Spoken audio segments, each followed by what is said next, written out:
नमस्कार दोस्तों, स्वागत है आपका हमारे YouTube चैनल जीके ट्रैकर पे। देखिए फ्रेंड्स, आज की वीडियो में हम कवर करेंगे उत्तराखंड का एक मोस्ट इंपॉर्टेंट टॉपिक, उत्तराखंड में पंचायती राज व्यवस्था। यहां से आपका क्वेश्चन बनने के काफ़ी ज़्यादा चांसेस हैं, तो आज के इस वीडियो में पूरे इस टॉपिक को हम यहाँ पे कवर करने वाले हैं। उत्तराखंड टॉपिक वाइज हमारी सीरीज चल रही थी और उसी सीरीज़ का ये हमारा अगला पार्ट है। अगर आपने अभी तक प्रीवियस वीडियो नहीं देखे सीरीज़ के, आप उनको जाके देख सकते हैं। चलिए आज की वीडियो को शुरू करते हैं।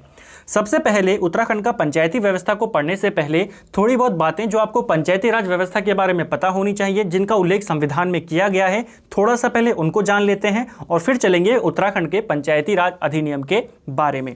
देखिए, संविधान में पंचायतों का जो उल्लेख किया गया है ये भाग 9 में किया गया है, आर्टिकल 243 में किया गया है। क्वेश्चन बनता है, ठीक है, कि संविधान का कौन सा भाग पंचायतों से संबंधित है, तो यह है आपका भाग 9 और आर्टिकल पूछेगा आर्टिकल 243।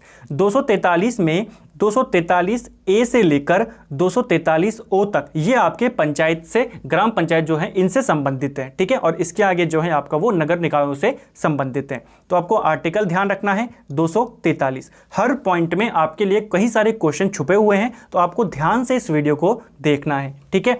तो संविधान में ग्राम पंचायतों का उल्लेख भाग 9 में है, आर्टिकल 243 में है। और अगर पूछेगा कि नीति निर्देशक तत्व का कौन सा आर्टिकल, जिसमें जो राज्य सरकारें होती हैं किस आर्टिकल के तहत पंचायत का गठन करती हैं, तो राज्य सरकारें आर्टिकल 40 के तहत पंचायतों का गठन करती हैं। ये दो बातें हो गई।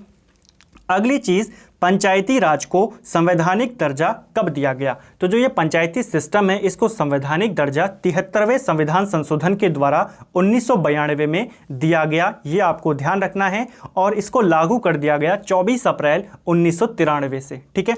पारित कब हुआ? 1992 में। लागू कब हुआ? यह हुआ आपका 24 अप्रैल 1993 को, इसीलिए 24 अप्रैल को पंचायती राज दिवस मनाया जाता है। तो आपको प्रश्न बनता है कि देश में पंचायती राज दिवस कब मनाया जाता है? यह मनाया जाता है 24 अप्रैल को, ठीक है। ये कुछ बेसिक बातें हैं। हालांकि इसमें और सारी चीज़ें हैं कि समितियों का गठन किया गया, कब कौन सी समिति आई, किस समिति ने क्या सिफारिश करी, वो अलग टॉपिक है। जब हम पॉलिटी पढ़ेंगे वहाँ पर मैं आपको डिटेल्स इसके बारे में बताऊँगा। अभी हमारा जो मेन फोकस है वो उत्तराखंड का जो पंचायती राज सिस्टम है उसके बारे में पढ़ना है, इसलिए ये थोड़ी सी बातें आपको जाननी थी। कुछ और बातें हैं यहाँ पे। देखिए, पंचायतों में जो आरक्षण दिया जाता है वो किस आर्टिकल के तहत दिया जाता है वो आपको ध्यान रखना है। तो पंचायतों के अंदर, पंचायतों यानी कि तीनों जो स्तर हैं आपके, चाहे वो ग्राम पंचायत हो, क्षेत्र पंचायत हो, जिला पंचायत हो, यहाँ पे जो आरक्षण दिया जाता है वो 243 घ के तहत दिया जाता है। 243 घ या 243 डी के तहत यहाँ पे आपका आरक्षण दिया जाता है। मैंने आपको बताया ना शुरू में कि 243 ए से लेकर 243 ओ तक जो है ये सभी आपके पंचायतों से संबंधित है। कौन सा आर्टिकल क्या कहता है, इसका एक पूरा जो पिक है वो मैं अपने टेलीग्राम चैनल पर भेज दूंगा। वहां से आप उन सारी चीजों को नोट कर सकते हो कि योग्यताएं किस में है, आरक्षण किस में है, निर्वाचन किस में है, वो सारी बातें, ठीक है। नहीं तो जब हम अलग से उस टॉपिक को पढ़ेंगे वहां पे तो मैं आपको बताऊंगा ही। अभी सिर्फ इतना ध्यान रखना, आरक्षण किस में आता है? 243 घ या डी में आता है। महिलाओं के लिए कितना आरक्षण है? तो देखिए, जो अधिनियम बना था 1993 में, तो उसमें यह कहा गया कि पंचायतों में महिलाओं के लिए जो मिनिमम आरक्षण होगा, मिनिमम वो होगा 30%, ठीक है। मिनिमम आरक्षण कितना है महिलाओं के लिए पंचायत में? अगर आपको पूछा जाए तो आप बताएंगे 30%। और अधिकतम कितना है महिलाओं के लिए? तो अधिकतम की कोई भी सीमा नहीं है, अधिकतम आप कितना भी महिलाओं के लिए कर सकते हो। उत्तराखंड के अंदर कितना आरक्षण दिया जाता है महिलाओं को? तो उत्तराखंड में महिलाओं के लिए 50% आरक्षण है, जिसको 2008 में किया गया। उससे पहले जो न्यूनतम था 30% वही दिया जाता था, लेकिन 2008 से महिलाओं के लिए उत्तराखंड में कितना फीसदी आरक्षण आपको पूछा जाता है? आप बताएंगे 50। लेकिन ये क्वेश्चन घुमाकर पूछ सकता है, जैसे मैं फिर से पूछता हूं कि संविधान में महिलाओं के लिए न्यूनतम आरक्षण कितना है, तो वो है आप बताएंगे 30%, ठीक है, पंचायतों में। इसके अलावा ओबीसी को भी यहाँ पे आरक्षण देने की व्यवस्था की गई है। ओबीसी के लिए जो अधिकतम आरक्षण दिया जा सकता है, पहली बात, ओबीसी को आरक्षण मिलेगा या नहीं मिलेगा ये डिसाइड करती है स्टेट गवर्नमेंट, ठीक है। और अगर इनको आरक्षण दिया जाता है, इनको 14% तक दे सकते हैं, ठीक है। कितना देंगे? 10%, 12%, वो सरकार तय करेगी, लेकिन 14% से ज़्यादा इनको आरक्षण नहीं दे सकते। जैसे महिलाओं के लिए अधिकतम की कोई सीमा नहीं है, आप कितना भी दे सकते हो, लेकिन ओबीसी के लिए सीमा है 14% तक आप इनको दे सकते हैं। ठीक है, तो ये आरक्षण की बात क्लियर हुई। इसके अलावा जो एससी और एसटी कैटेगरी हैं, इनको जनसंख्या के आधार पर आरक्षण दिया जाता है। तो ये आपको ध्यान रखना है, इनके लिए कोई भी ऐसी सीमा नहीं है कि न्यूनतम या अधिकतम की, इनको जनसंख्या के आधार पर दिया जाता है। तो आई होप अभी तक ये बात आपको क्लियर हुई होगी और ये सभी बातें आपकी जो ओवरऑल है, पूरी जो सभी पंचायत स्तर हैं उन पे लागू होती हैं। अब बात आती है, हमारा जो मेन टॉपिक है उत्तराखंड का पंचायती राज अधिनियम। उत्तराखंड ने अपने पंचायती राज अधिनियम को लागू कब किया? तो उत्तराखंड पंचायती राज अधिनियम ये लागू होता है, डेट आपको याद रखनी है 4 अप्रैल 2016 को, इसको याद रखना, डेट सहित आपको ये याद रखना है। तो 4 अप्रैल 2016 को उत्तराखंड पंचायती राज अधिनियम लागू होता है और इसमें संशोधन किया जाता है 2019 में। दोनों बात याद रखनी है, आया कब? 2016 में, संशोधन कब हुआ? 2019 में। ठीक है, इसमें कुल कितने भाग हैं? तो इसके अंदर कुल आपके 6 भाग हैं, अध्याय यहाँ पर 25 हैं, धाराएं 194 हैं, तो ये भी आपको ध्यान रखना है। ठीक है, भाग कितने हैं? 6, अध्याय 25 और धाराएं कितनी हैं? ये आपकी कुल 194 यहाँ पे धाराएं हैं। अभी मैं सारा आपको डिटेल में बताऊंगा कि किस भाग में आपकी ग्राम पंचायत है, किस अध्याय में आपकी जिला पंचायत है, सारी बातें। ठीक है, इस चीज़ को ध्यान रखना। एक और इंपॉर्टेंट पॉइंट आपको याद रखना है कि सरकार ने किस वर्ष तक पंचायतों को गरीबी मुक्त करने का लक्ष्य रखा है। इंपॉर्टेंट क्वेश्चन है, ध्यान रखना। तो 2024 तक ये लक्ष्य रखा गया है सरकार के द्वारा कि वो सभी पंचायतों को गरीबी मुक्त कर देंगे। इंपॉर्टेंट पॉइंट था, आप इसको बस याद रखिए। ठीक है, अब आते हैं पंचायत चुनाव की तरफ। देखिए, मैं आपको एक एक पॉइंट को क्लियर करते हुए चल रहा हूं, आप इसको ऐसे ही पढ़ते हुए चलें। ठीक है, नहीं तो अगर आपको कहानी पढ़नी है तो आप पूरी कहानी भी पढ़ सकते हो, इंटरनेट से आपको पूरी कहानी मिल जाएगी। तो ये बात क्लियर हो गई। अब आते हैं पंचायतों का चुनाव। जब मैं पंचायतों का चुनाव बोलूं तो इसके अंदर तीनों आ जाते हैं। ठीक है, जिला भी, क्षेत्र भी और ग्राम भी, याद रखना इसको। ठीक है, तो पंचायतों का चुनाव कौन करवाता है? राज्य चुनाव आयोग करवाता है, इसको ध्यान रखना। बाकी अदर जितने भी चुनाव होते हैं, राष्ट्रपति से लेकर आपके विधायक तक, सभी चुनाव कौन कराता है? जो केंद्रीय चुनाव आयुक्त होता है, चुनाव आयोग होता है, वो कराता है। लेकिन पंचायत चुनावों को राज्य चुनाव आयोग करवाता है। ठीक है, चुनावों की जो डेट की घोषणा होती है, ये राज्य सरकार के द्वारा घोषित की जाती है, तो इस पॉइंट को भी ध्यान रखना। ठीक है, इन पंचायत चुनावों में उनका चुनाव लड़ने के लिए न्यूनतम आयु सीमा कितनी होनी चाहिए? इंपॉर्टेंट क्वेश्चन है, तो ध्यान रखना 21 वर्ष होती है पंचायत चुनाव लड़ने के लिए। पंचायत चुनाव यानी कि तीनों की मैं बात कर रहा हूं, फिर से रिपीट करूंगा। ठीक है, तो ये ध्यान रखना, तीनों में आपको चुनाव अगर लड़ना है, सदस्य बनना है, तो 21 वर्ष आपकी न्यूनतम आयु सीमा होनी चाहिए। कार्यकाल कितना होता है पंचायतों का? तो इनका कार्यकाल होता है इनकी पहली बैठक से लेकर इनके पूरे 5 साल होने तक। तो पहली बैठक से लेकर 5 वर्ष तक इनका कार्यकाल होता है। अब चाहे वो ग्राम पंचायत हो, चाहे वो क्षेत्र पंचायत हो, चाहे वो जिला पंचायत हो। ठीक है, तो यहां पे तक बात सारी क्लियर हुई। अब हम इनको पर्टिकुलर पढ़ने वाले हैं, पहले ग्राम पंचायत के बारे में। चलिए, अब ग्राम पंचायत के बारे में जानते हैं। उम्मीद करता हूं अभी तक आपके सारे डाउट क्लियर हो गए होंगे। ठीक है, पहले हमने पंचायती राज व्यवस्था के बारे में पढ़ा कि 243 है, भाग 9 है, फिर हमने संवैधानिक दर्जा बात करी, फिर हमने उत्तराखंड का बात करा कि इस उत्तराखंड के पंचायती राज अधिनियम में कितने भाग हैं, कितने अधिनियम हैं। भाग 6 हैं, अध्याय 25 हैं, धारा 194 है। चुनाव की हमने बात करी। अब यहाँ से हमारा मुख्य टॉपिक शुरू होता है। सबसे पहले हम ग्राम पंचायत की बात करेंगे। तो देखिए, जो ये ग्राम पंचायत का गठन होता है, ये राज्य सरकार करती है, इसका ध्यान रखना। किसी भी गांव में ग्राम पंचायत होगा, किसी क्षेत्र को पंचायत क्षेत्र घोषित करना है, कौन करेगी? राज्य सरकार करती है। उसका नाम क्या होगा? अगर उसकी सीमा में कुछ बदलाव करना है, वो सारे अधिकार किसके पास हैं? राज्य सरकार के पास हैं। इसको ध्यान रखना। ग्राम पंचायत का गठन जो अधिनियम था, उत्तराखंड पंचायती राज अधिनियम, इसके भाग 2 में के तहत किया जाता है, भाग 2। और अगर अध्याय पूछे जाएंगे 2 से लेकर 8 अध्याय, मैंने आपको बताया ना शुरू में कि टोटल अध्याय कितने हैं? 25। तो 2 से लेकर 8 जो अध्याय हैं, ये आपके ग्राम पंचायत से संबंधित हैं। ठीक है, तो आप इनको याद रख सकते हो, इतना इंपॉर्टेंट नहीं है क्योंकि डाटा बहुत कम पूछा जाएगा, यहां से आपको फैक्ट बेस पे क्वेश्चन बनेंगे। चलिए, मैंने आपको बोला कि राज्य सरकार गठित करती है ग्राम पंचायत को, तो उसका कुछ पैमाना भी होगा। क्या पैमाना होता है? देखिए, गठन के लिए पहाड़ों में न्यूनतम आबादी 500 होनी चाहिए। अगर कुछ गांव में न्यूनतम आबादी 500 है, कम से कम 500 लोग वहां पर रहते हैं, उस क्षेत्र को राज्य सरकार पंचायत क्षेत्र घोषित कर सकती है। ठीक है, और यही मैदानों में 1000 की आबादी वहां पर होनी चाहिए, तो वहां पर पंचायत क्षेत्र गठित हो जाएगा। ठीक है, तो गठन की बात हमने देख ली, पहाड़ों में 500, मैदानों में 1000। कुल सदस्यों की अगर मैं बात करूं कि ग्राम पंचायत में सदस्य कितने होते हैं, तो सदस्य होते हैं न्यूनतम 7 सदस्य होते हैं और अधिकतम यहां पे 15 सदस्य होते हैं। अगर 1000 तक जनसंख्या है कहीं पर भी, तो आपके सदस्य कितने होंगे? 7। अगर 2000 तक लोग हैं तो आपके सदस्य कितने होंगे? 9 हो जाएंगे। इसी प्रकार 3000 तक अगर जनसंख्या है, सदस्य भी बढ़ते रहते हैं, फिर 11 हो जाएंगे। 5000 तक अगर सदस्य हैं तो 13, और अगर किसी क्षेत्र में 5000 से ज़्यादा की जनसंख्या है तो वहां पर आपके 15 ग्राम पंचायत वहां पे होती हैं। ठीक है, एक ग्राम पंचायत के अंदर 15 सदस्य वहां पर होते हैं, तो इसको ध्यान रखना। ठीक है, ग्राम पंचायत गठित कहां पर होगी? 500 आबादी पर होगी। लेकिन इनके अंदर सदस्य कितने होंगे, एक ग्राम पंचायत में सदस्य कितने होंगे, वो डिसाइड किस पर होता है? जनसंख्या के आधार पर होता है। न्यूनतम सदस्य 7 हो सकते हैं, अधिकतम संख्या 15 हो सकते हैं। तो ये क्वेश्चन आपको कैसे पूछेगा कि किसी भी ग्राम पंचायत में न्यूनतम सदस्यों की संख्या कितनी होती है? आप बताएंगे 7। अधिकतम कितनी होती है? आप बताएंगे 15। ठीक है, तो वीडियो को बड़े ध्यान से देखना। हो सकता है मैं फ्लो में कुछ चीज़ें, क्योंकि कंफ्यूजिंग टर्म है, तो आप ध्यान से देखना। जो मैंने ऊपर लिखा है वही बात सही है। ठीक है, जो मैंने यहाँ पे लिखा है। चलिए, अगला जो इंपॉर्टेंट पॉइंट है कि ग्राम पंचायत का अध्यक्ष कौन होता है, तो ग्राम पंचायत का जो अध्यक्ष होता है वो प्रधान होता है। ठीक है, और प्रधान का जो चुनाव होता है आपको पता है कैसे होता है? मतदान के द्वारा इसका चुनाव यहाँ पे किया जाता है। ठीक है, वोटिंग होती है, प्रत्यक्ष रूप से जनता के द्वारा प्रधान का चुनाव किया जाता है। ठीक है, कार्यकाल ऊपर मैंने आपको बताया, पहली बैठक से लेकर 5वें वर्ष तक इसका कुल कार्यकाल होता है। ठीक है, ग्राम पंचायत का। बात करते हैं इस्तीफा की। ये अपना इस्तीफा किसको देगा? जो ग्राम पंचायत होते हैं, जो प्रधान होते हैं, ये अपना इस्तीफा देते हैं जो डीपीआरओ होते हैं, यानी कि जो जिला पंचायती राज अधिकारी होते हैं, यानी कि डिस्ट्रिक्ट पंचायती राज ऑफिसर, उसको ये अपना इस्तीफा देते हैं। ठीक है, किस धारा के तहत? धारा आप याद रख सकते हो, अगर नहीं रखनी है तो नहीं भी रख सकते हो।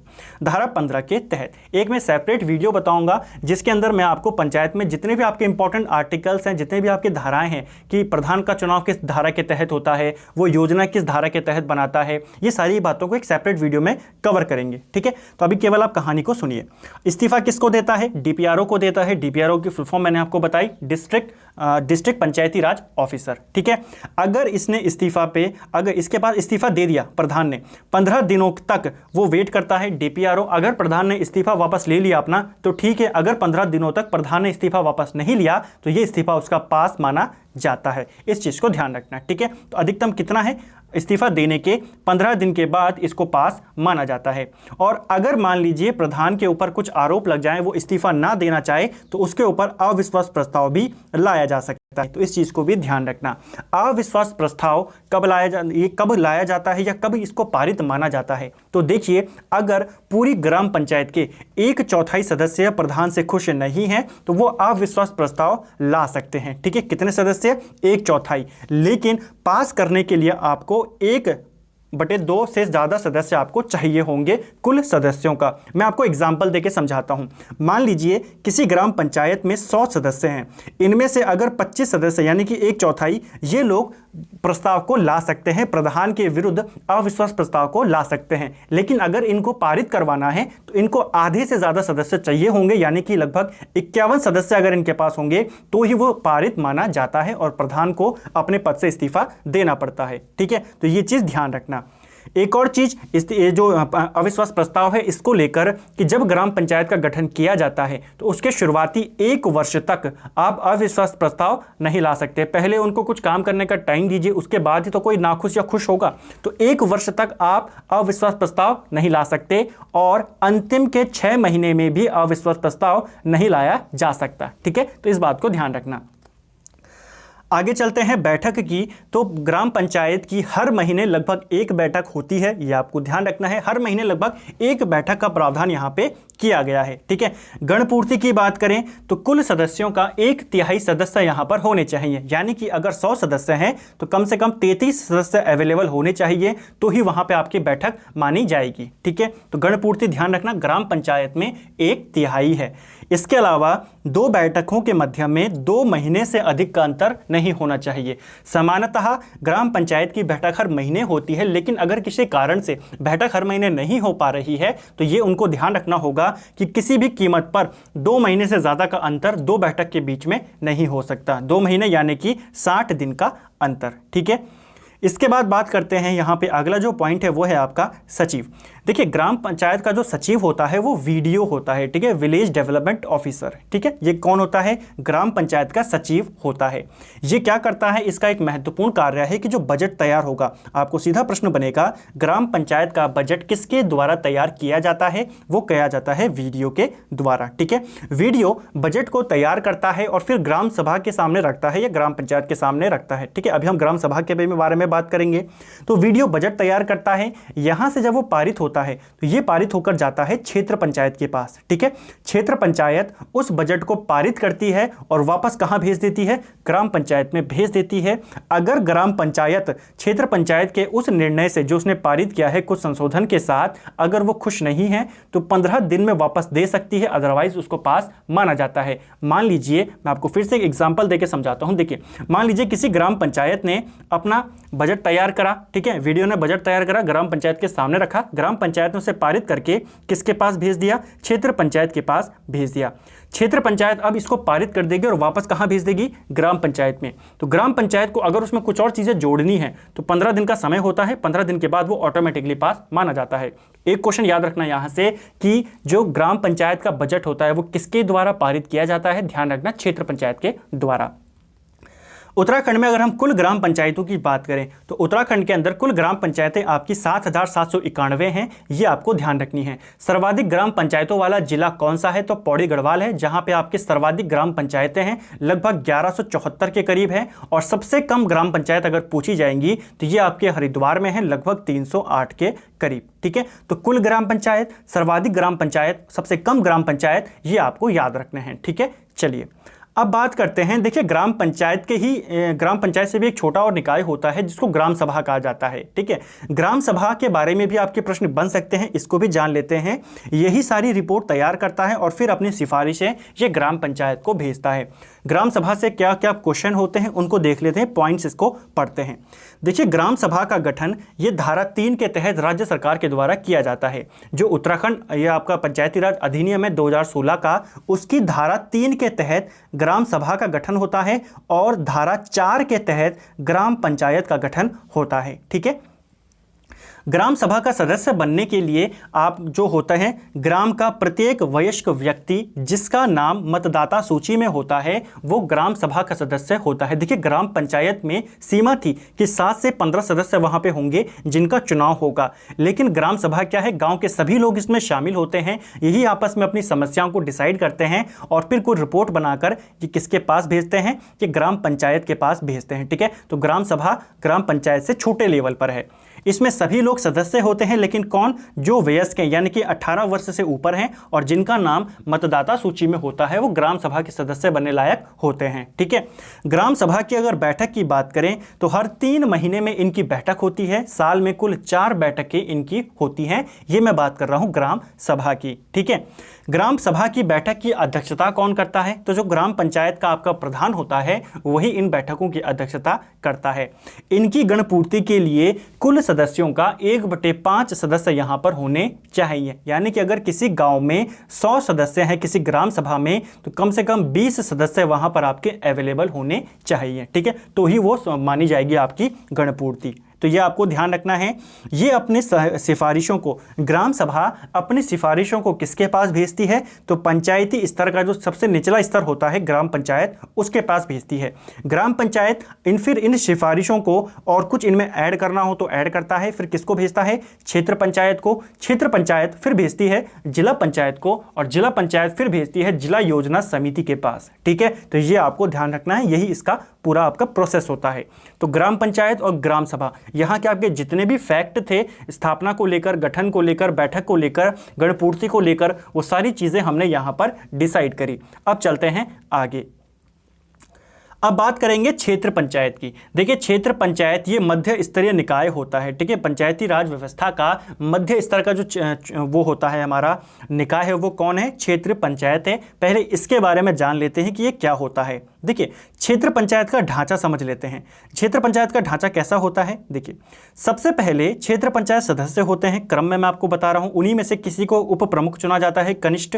दूसरा होता है वरिष्ठ उप प्रमुख, जिसको ज्येष्ठ उप प्रमुख बोला जाता है। और फिर होता है क्षेत्र प्रमुख। इसका जो सचिव होता है वो वीडीओ होता है, ठीक है। जैसे हमने ऊपर बात करी थी ना, ग्राम पंचायत का सचिव कौन था? वो वीडीओ था। ये कौन है? बीडीओ है, यानी कि ब्लॉक डेवलपमेंट ऑफिसर। तो क्षेत्र पंचायत का गठन ब्लॉक स्तर पर किया जाता है। तो ये ढांचा है, आप इसको ऐसे में याद रख सकते हो कि उत्तराखंड में क्षेत्र पंचायत सदस्य होते हैं। इनका जो निर्वाचन होता है, इनका निर्वाचन प्रत्यक्ष रीति से होता है, ठीक है, यानी कि जनता इनका चुनाव करेगी। इसके बाद इनका चुनाव और इनका चुनाव ये अप्रत्यक्ष रीति से होता है। यही जो सदस्य होते हैं यही इनका चुनाव करते हैं, ठीक है। ये बात समझ में आ गई। चलिए अब आगे चलते हैं। क्षेत्र पंचायत को लेकर जो जो आपके पॉइंट हैं उनको देखते हैं। सबसे पहला, ये मध्य स्तरीय निकाय होता है। आपको पूछा जाएगा ग्राम पंचायत और जिला पंचायत के बीच में मध्य स्तरीय निकाय कौन होता है? तो वो होती है आपकी क्षेत्र पंचायत। एक पॉइंट और आपको ध्यान रखनी है। देखिए जो हमारा पंचायती राज सिस्टम है पूरे देश में, वो कैसा है? वो है आपका त्रिस्तरीय। 3 स्तर का होता है ना, ग्राम पंचायत, जिला पंचायत और बीच में आपका क्षेत्र पंचायत। लेकिन एक चीज ध्यान रखना, अगर किसी राज्य में जनसंख्या 20 लाख से कम है, अगर किसी जगह पर जनसंख्या 20 लाख से कम है, तो वहां कर या किसी क्षेत्र में 20 लाख से जनसंख्या कम है, वहां पर आपका जो त्रिस्तरीय पंचायती राज स्वरूप है ये लागू नहीं होता है, वहां पर द्विस्तरीय होता है, ठीक है। तो अगर किसी राज्य के अंदर, राज्य याद रखना, ठीक है, 20 लाख से जनसंख्या कम है तो वहां पर 3 स्तरीय नहीं होता, वहां पर 2 स्तरीय होगा। तो उत्तराखंड में भी जब पंचायती राज व्यवस्था शुरू करनी थी, यही देखा गया कि यहां की जनसंख्या कितनी है। उत्तराखंड की जनसंख्या 20 लाख से अधिक थी, तो यहां पर 2 स्तरीय नहीं हुआ, यहां पे 3 स्तरीय हुआ, ठीक है। जब 2 स्तरीय होता है तो वहां पे ग्राम होती है और फिर जिला होता है, मध्यस्थ को हटा दिया जाता है। इस पॉइंट को ध्यान रखना कि 3 स्तरीय कब होता है? जब जनसंख्या 20 लाख से अधिक हो। चलिए अब टॉपिक पे आते हैं। इसकी संरचना अभी मैंने आपको ऊपर बताई कि क्षेत्र पंचायत सदस्य होते हैं, फिर 2 उप प्रमुखों को चुना जाता है, फिर 1 प्रमुख होता है। इसका गठन कौन करती है? तो क्षेत्र पंचायत का गठन ये राज्य सरकार करती है। और ध्यान रखना, क्षेत्र पंचायत ब्लॉक स्तर पर बनाया जाता है, ठीक है। पहले ग्रामीण स्तर, फिर ब्लॉक स्तर और फिर जिला स्तर, ठीक है। इसमें क्या होता है? देखिए जिला पंचायत, जो ये क्षेत्र पंचायत सदस्य होते हैं, इनका भी कुछ नियुक्ति का होता होगा कि कैसे इनको बनाया जाएगा, कितने पद होंगे, किस क्षेत्र में, किस ब्लॉक के अंदर। तो देखिए पर्वतीय क्षेत्रों में यदि 25,000 की जनसंख्या है, कम से कम 25,000 तक है, कम भी हो सकती है, 12-13,000 14,000 जितने भी हो, अगर 25,000 तक हैं तो 20 क्षेत्र पंचायत सदस्य वहां से आपके चुने जाएंगे। कितने चुने जाएंगे? 20। और अगर मैदानों में 50,000 जनसंख्या है तो वहां पर भी आपके 20 क्षेत्र पंचायत सदस्य चुने जाएंगे, ठीक है। तो ये ध्यान रखना, न्यूनतम कितना है? 20 है, अधिकतम कितना है? 40 है, ठीक है। देखिए मैंने आपको क्या बोला, पहले केवल पर्वतों की बात करते हैं। मान लीजिए पहाड़ों में किसी जगह पर, किसी क्षेत्र के अंदर जनसंख्या है आपकी 24,000 है, 25,000 तक है, तो इस क्षेत्र में आपके कुल मिलाकर 20 क्षेत्र पंचायत सदस्य यहां से चुने जाएंगे। जैसे जैसे जनसंख्या बढ़ती जाएगी इनकी संख्या भी बढ़ती जाएगी, 21 होंगे, 22 होंगे, 23 होंगे, लेकिन किसी भी कीमत पर जनसंख्या जो है, ये आपके पद हैं, सदस्य हैं, ये 40 से ज़्यादा नहीं हो सकते। इन शॉर्ट एक लाइन याद रखनी है कि क्षेत्र पंचायत में अधिकतम संख्या कितनी है क्षेत्र पंचायतों की? एक क्षेत्र में 40, न्यूनतम कितनी है? 20, ठीक है। तो किसी भी क्षेत्र में 20 कम से कम होने चाहिए, अधिकतम आपके 40 हो सकते हैं, ठीक है। चलिए इनका चुनाव कैसे होता है? तो सदस्यों का चुनाव प्रत्यक्ष रूप से होता है, यानी कि जनता इसके अंदर सीधा वोट करती है। और वोट कौन करते हैं? जो आपके 18 वर्ष से ऊपर के होते हैं। वयस्क मत अधिकार पे होता है, ये आपको बताने की जरूरत नहीं है, ठीक है। उप प्रमुख और प्रमुख का चुनाव जो होता है ये अप्रत्यक्ष रीति से होता है। हमारे द्वारा जो ये सदस्य चुने जाते हैं, यही सदस्य वोट करते हैं अध्यक्ष और उपाध्यक्ष के लिए, ठीक है। जो उनको हम प्रमुख कहते हैं, आपने सुना होगा ना ब्लॉक प्रमुख, वो यही होते हैं। कार्यकाल की बात करें तो इनका कार्यकाल पहली बैठक से लेकर 5 5 वर्ष तक होता है, जो मैंने आपको पहले भी बताया, ये आपको ध्यान रखना है। ठीक है, ये अपना इस्तीफा किसको देते हैं, जैसे हमने ऊपर बात करी, आप अगर चीज़ों को कंपेयर करते हुए पढ़ेंगे आपको ज़्यादा टाइम समय के लिए याद रहेगा। जैसे ग्राम पंचायत अपना इस्तीफा दे रहे थे डीपीआरओ को, ठीक है, जो पंचायती राज अधिकारी था उसको वो अपना इस्तीफा दे रहे थे। ये अपना इस्तीफा किसको देंगे, क्षेत्र पंचायत के सदस्य या फिर जो प्रमुख है ये अपना इस्तीफा देते हैं डीएम को, यानी कि जो जिला मजिस्ट्रेट होते हैं उनको यह अपना इस्तीफा देते हैं। और धारा 60 के तहत ये अपना इस्तीफा देते हैं। 10 दिन के अंदर अंदर अगर इन्होंने इस्तीफा दिया और वापस नहीं लिया तो ये इस्तीफा ऑटोमेटिकली पास माना जाता है। जैसे ऊपर क्या सीमा थी, 15 दिन थी, यहां पर 10 दिन है, तो ये ध्यान रखना है ये आपको। ठीक है, इसके अलावा वही बात, फिर इस्तीफा तो ये अपनी मर्जी से देंगे, लेकिन अगर बाय चांस ये हटना नहीं चाहते तो इनके खिलाफ भी अविश्वास प्रस्ताव लाया जाता है। अविश्वास प्रस्ताव यहाँ पे जो आपका आता है, अगर उसको 2/3 सदस्यों ने पारित कर दिया तो वो फिर पारित माना जाता है। ठीक है, इनको फिर अपने पद से हटना होगा। उतना डिटेल में नहीं आता है, आपको बस इतना ध्यान रखना है, इस्तीफा डीएम को देंगे और अविश्वास प्रस्ताव धारा 63 के तहत इनके खिलाफ लाया जाता है। इसके अलावा इनकी बैठक की बात कर लेते हैं, तो इनकी बैठक साल में 4 बार होती है। ठीक है, 4 बार इनकी बैठक होती है, यानी कि हर महीने 3 महीने में इनकी एक बैठक होती है। गणपूर्ति की बात करें तो 1/3 सदस्य यहाँ पे मौजूद होने चाहिए तो इनकी गणपूर्ति होती है। देखिए, गणपूर्ति को लेकर आप विशेष ध्यान रखना, ग्राम पंचायत में अलग है, ग्राम सभा में अलग है, क्षेत्र पंचायत में अलग है, तो गणपूर्ति का आपको विशेष ध्यान रखना है। ठीक है, कितनी होती है इसकी, 1/3 सदस्य यहाँ पे उपस्थित होने चाहिए। इसके अलावा इसका सचिव कौन होता है, तो इसका सचिव मैंने आपको ऊपर भी बताया, जो ब्लॉक डेवलपमेंट ऑफिसर होता है वो इसका सचिव होता है, यानी कि बीडीओ इसका सचिव होता है। ठीक है, उत्तराखंड में अगर मैं बात करूं कुल क्षेत्र पंचायतें कितनी हैं, तो ये हैं आपकी 95। जैसे ग्राम पंचायतें कितनी थी, 7,791, उसी प्रकार क्षेत्र पंचायत कितनी है उत्तराखंड के अंदर, 95 हैं। अब अगर मैं आपको पूछूं उत्तराखंड के अंदर सबसे ज़्यादा क्षेत्र पंचायतें किस जिले के अंदर हैं, तो आप क्या आंसर करेंगे, तो आपको पता है क्षेत्र पंचायतों का जो गठन होता है ये ब्लॉक स्तर पर होता है, यानी कि जितने ब्लॉक होंगे उत्तराखंड में, आपको पता है ना उत्तराखंड में ब्लॉक कितने हैं, 95, तो उत्तराखंड में क्षेत्र पंचायत भी कितनी होंगी, 95 होंगी, ये आपको ध्यान रखना है। अब आप बता सकते हैं कि सर्वाधिक क्षेत्र पंचायत कौन है, जहां पे सबसे ज्यादा ब्लॉक है, यानी कि पौड़ी में आपके सबसे ज्यादा क्या है, क्षेत्र पंचायत है। ठीक है, तो ये ध्यान आपको रखना है, इसमें कंफ्यूज मत होना। अगर आपको सीधा ब्लॉक ना पूछे और ऐसा पूछ ले कि सबसे ज्यादा क्षेत्र पंचायत वाला जिला कौन सा है, तो वह पौड़ी होगा, क्योंकि यहाँ पे 15 है। चलिए आगे चलते हैं, अब बात करेंगे हम जिला पंचायत की। इसके अलावा एक और चीज़ जो यहाँ पे मैंने सचिव बताया ना वीडियो, तो इसका काम भी यही है, ये बजट तैयार करता है। ठीक है, बजट तैयार करना भी इसी का काम है। अब बात करते हैं जो पंचायती राज अधिनियम है, इसका जो शीर्ष निकाय है वो है जिला पंचायत। ठीक है, ये डिस्ट्रिक्ट लेवल पे होता है, सबसे पहले ग्राम लेवल, फिर आपका आया आपका जो ब्लॉक लेवल और अब है आपका जिला लेवल। पंचायत व्यवस्था का ये शीर्ष निकाय होता है, ध्यान रखना। इसका जो उल्लेख है उत्तराखंड पंचायती राज अधिनियम के भाग 4 में अध्याय 16 से लेकर अध्याय 22 तक जिला पंचायत के बारे में बताया गया है। ठीक है, तो ये ध्यान रखना है। और क्षेत्र पंचायत के बारे में अध्याय 9 से लेकर अध्याय 15 तक बताया गया था, यानी कि ग्राम पंचायत अध्याय 2 से 8 है, क्षेत्र पंचायत 9 से 15 और जिला पंचायत आपकी 16 से 22 है। ये तीनों को ध्यान आप रख सकते हैं। ठीक है, चलिए सदस्य बनने के लिए तो देखिए जिला पंचायत सदस्यों का भी चुनाव होता है और इनका कैसे नियत किया जाता है कि किस क्षेत्र में कितने आपके जिला पंचायत सदस्यों का चुनाव होगा। तो अगर पहाड़ों में 24,000 की जनसंख्या है तो वहाँ से आपके 2 जिला पंचायत सदस्य चुने जाएंगे। वहीं मैदानों में अगर 50,000 हैं तो वहाँ से आपके 2 चुने जाएंगे। ठीक है, ये है न्यूनतम आबादी के लिए न्यूनतम सीटें। ठीक है, अगर इतने हैं तो 2 चुने जाएंगे, लेकिन ध्यान रखना अधिकतम की कोई सीमा नहीं है, जैसे जैसे जनसंख्या बढ़ती रहेगी इनकी संख्या भी बढ़ती रहेगी। ठीक है, ये ध्यान रखना। इनके चुनाव की अगर मैं बात करूं तो इनका चुनाव वयस्क मताधिकार प्रत्यक्ष रीति से होता है, केवल सदस्यों का। ठीक है, जिला पंचायत सदस्यों का चुनाव इससे होता है, बाकी जो इनका अध्यक्ष होता है, जो जिला पंचायत अध्यक्ष होते हैं, उनका चुनाव अप्रत्यक्ष रीति से होता है। इनकी बैठक हर 3 महीने में इनकी एक बैठक होती है, यानी कि साल में इनकी भी 4 बैठकें होती हैं। और गणपूर्ति के लिए यहाँ पे आपका 1/3 सदस्य यहाँ पे होते हैं। ठीक है, तो ये ध्यान रखना। अब बात आती है अगर कोई जिला पंचायत अध्यक्ष या जिला पंचायत सदस्य अपना इस्तीफा देना चाहे तो ये किसको देगा।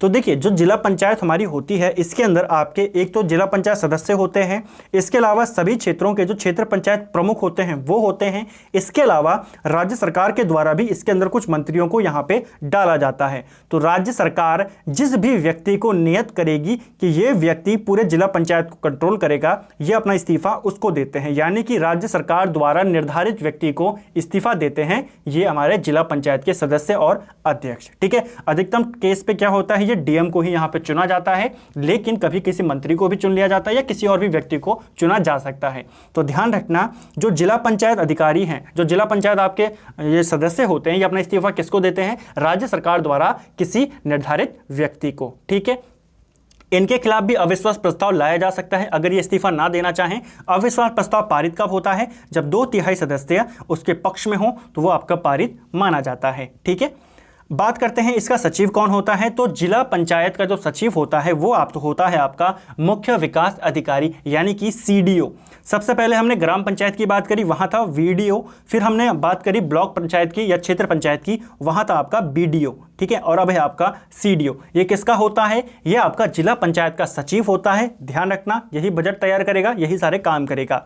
इसके अलावा इसको कई बार पंचायती राज अधिकारी भी इसका सचिव होता है, जो हमने शुरू में बात करी थी ना, पीआरओ डीपीआरओ, तो वो किसका सचिव होता है, वो जिला पंचायत का सचिव होता है। उत्तराखंड के अंदर कुल जिला पंचायतें कितनी हैं, तो कुल जिला पंचायतें उत्तराखंड में 13 हैं। ये आपको ध्यान रखना है, क्योंकि जिला कितने, जिले ही हमारे 13 हैं, तो इनकी संख्या भी कितनी होगी, 13 होगी।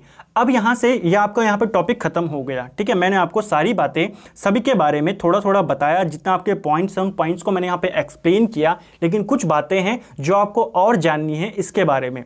सबसे पहले एक चीज ध्यान रखना कि संविधान को लेकर भी कुछ बातें हैं, उनको यहाँ पर डिस्कस कर लेते हैं, क्योंकि ये क्वेश्चन कई बार पूछे जाते हैं। सबसे पहले एक पॉइंट ध्यान रखना कि जो ग्राम पंचायतें हमारी, ये राजस्व कलेक्शन के लिए टैक्स लगाती हैं। ठीक है, ग्राम पंचायतें टैक्स लगाती हैं। कौन कौन से टैक्स लगाती हैं, कैसे कैसे टैक्स लगाती हैं, मेलों पर लगाती हैं, वो आपको पता है, उनको किसी वीडियो में आराम से डिस्कस करेंगे। आपको बस इतना ध्यान रखना है किस धारा के तहत ग्राम पंचायत टैक्स लगाती है। तो ध्यान रखना, धारा 46 के तहत ग्राम पंचायत टैक्स लगाती है। ठीक है, इसको ध्यान रखना। इसके अलावा मैंने आपको बताया एक और चीज़ कि कुछ समितियां भी होती है। हाँ, कुछ समितियों के बारे में यहाँ पे बात कर लेते हैं। जो आपके पंचायती राज सिस्टम में कुछ समितियां होती हैं, इनको बात कर लेते हैं। ठीक है, पंचायतों में समितियां, देखिए उत्तराखंड पंचायती राज अधिनियम 2016 के अनुसार ग्राम पंचायत, क्षेत्र पंचायत, जिला पंचायत, तीनों स्तरों पर 6 समितियां होती हैं। कौन कौन सी समिति होती है, इनके आपको नाम याद रखने। आपको ऑब्जेक्शन उसमें ऑब्जेक्टिव में पूछ सकता है कि इनमें से कौन सी समिति नहीं होती है। इन समितियों का गठन पंचायत गठित होने के 90 दिन के अंदर अंदर करना होता है, ये आपको ध्यान रखना है। ठीक है, कौन कौन सी समितियां हैं, देखिए पहली है आपकी नियोजन एवं विकास समिति, दूसरी है निर्माण कार्य समिति, इसके अलावा तीसरी है आपकी शिक्षा समिति, प्रशासनिक समिति, और अंतिम 2 हैं स्वास्थ्य कल्याण समिति, जल प्रबंधन समिति। इनके बारे में विस्तार से आप यहाँ पे देख सकते हैं कि इसका गठन समिति है, इसका क्या क्या काम है, सभापति इसमें प्रधान होता है, 6 अन्य सदस्य चुने जाते हैं, वो सारी कहानी आप यहाँ पे से देख सकते हैं। इसका आप स्क्रीनशॉट ले सकते हैं, नहीं तो याली जो पिक है इसको मैं अपने टेलीग्राम चैनल पर डाल दूंगा, वहां से आप इसको पढ़ सकते हैं। इतना डिटेल में नहीं आएगा कि इसके अंदर गठन होता है, कौन कौन होते हैं, बस आपको नाम याद रखना है, कितनी समितियां होती है, कौन कौन होती हैं और कितने टाइम के अंदर इनका गठन करना होता है। ये समितियां आपके तीनों स्तरों पर होती हैं, जो कि विकास कार्य में आपके मदद करते हैं। ठीक है, इसके अलावा एक और पॉइंट, जो लास्ट पॉइंट आपको याद रखना है कि पंचायतों के पास कितने विषय ऐसे हैं जिसके ऊपर वो कानून बना सकते हैं। तो पंचायतों के पास कुल 29 विषय हैं जिसके ऊपर वो कानून बना सकते हैं। तो फ्रेंड्स, ये था हमारा उत्तराखंड पंचायती राज सिस्टम, जिसमें हमने शुरू से लेकर पहले संविधान में कुछ बातें करी, उसके बाद उत्तराखंड का जो पंचायती राज अधिनियम था 2016, उसको हमने पूरा डिस्कस किया। इसके अलावा मैंने आपको शुरू में बताया था कि 2019 में पंचायती राज अधिनियम के अंदर उत्तराखंड में संशोधन किया गया, जिसके तहत 2-3 बातें हैं जो आपको ध्यान रख सकते हो। कि पहली चीज तो उसमें यह किया गया कि जिनके 2 से अधिक बच्चे हैं वो उस चुनाव को नहीं लड़ सकते, और दूसरी चीज ये की गई कि जो सामान्य जनरल के जो लोग हैं उनके लिए 10वीं पास अनिवार्य कर दिया गया, और बाकी जो महिलाएं हैं, सामान्य वर्ग की ही चाहे महिलाएं क्यों ना हो, महिलाएं, अनुसूचित या अनुसूचित जनजाति के जो लोग हैं उनके लिए 8वीं पास की सीमा कर दी गई। यानी कि जनरल के लिए 10th और बाकियों के लिए 8वीं पास यहाँ पे ये कर दिया गया। तो आप इसको ध्यान में रख सकते हैं। तो फ्रेंड्स, इस वीडियो में इतना ही। उम्मीद करता हूँ आपको सारी बातें अच्छे से क्लियर हो गई होंगी, और अगर आपको कोई भी डाउट होता है तो आप कमेंट करके पूछ सकते हैं। मैंने पूरी कोशिश करी है कि जितना भी आपको यहाँ से पूछा जा सकता है उसको मैंने यहाँ पर कवर करने की कोशिश करी अपने इन नोट्स में। तो उम्मीद करता हूँ आपको चीज़ें अच्छे से समझ में आई होंगी। अगर नहीं आई है समझ में, एक बार आप दोबारा से इस वीडियो को देखें, आपको सारी बातें अच्छे से समझ में आ जाएंगी। पॉइंट्स को ज़रूर पढ़ें और इन पॉइंट्स को आप अच्छे से इनको समझने का प्रयास करें। वीडियो अगर आपको पसंद आई है तो वीडियो को लाइक करें, शेयर करें, चैनल पे नए हो तो सब्सक्राइब करें और साथ ही अपने दोस्तों के साथ शेयर करें। वीडियो को ज़रूर, चैनल को ज़रूर उनको बताएं हमारे चैनल के बारे में, यही आप लोगों का सबसे बड़ी हमारे लिए मदद होगी। Thank you friends.